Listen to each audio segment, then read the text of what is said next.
আমরা সবাই জানি মাসের নামের আগে ইন বসে, কিন্তু ইনেরও তো একটা বাংলা অর্থ আছে। সেই অর্থটা কি? যখন আমরা ইন মেটাকে বিশ্লেষণ করব, আমরা এভাবে পড়ে এসেছি মাসের নামের আগে ইন বসে। তাহলে যখন আমরা মাসের নামের আগে ইন বসে বিশ্লেষণ করব, তাহলে কি হবে? মেতে বা মে মাসে, তাহলে মে শব্দটাকে এখানে নিয়ে আসলাম, আর ইন মানে হলো মাসে। তাহলে কি হচ্ছে? মে মাসে। আবার এটাকে অনেকে মেতে বলে, ইন মে। আমি শেষ থেকে বুঝবো, মেতে। এবার মেতেকে যখন আমরা বিশ্লেষণ করব আরও, তখন ওটা হবে মে মাসে।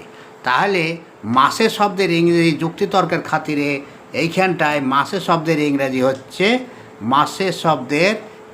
হচ্ছে ইন, আর মাস শব্দের ইংরেজি হচ্ছে মান্থ। যাই হোক, বিষয়টা এবার দেখো।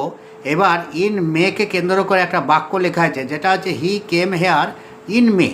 তাহলে আমরা হিয়ের মানে এখানে সে লিখলাম, আর মে শব্দের বাংলা অর্থ এখানে আমরা লিখলাম মে।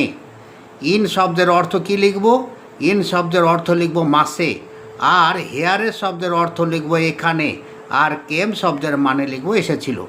তাহলে কি হলো? সে মে মাসে এখানে এসেছিল। তাহলে কি পেলাম? সে মে মাসে এখানে এসেছিল। আমরা পরিষ্কারভাবে মানে কিন্তু বেরিয়ে যাচ্ছে।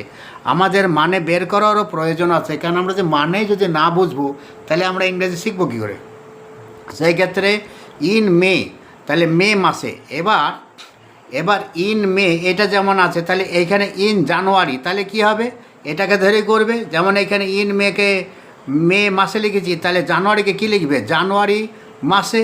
এবার এইটাকে ধরে, এই ইন মেকে ধরে এই নিচের in February, in March, in April, in June, in July, in August, in September, in October, in November, এইগুলোর বাংলা অর্থ বের করো বা বাংলায় প্রকাশ করো।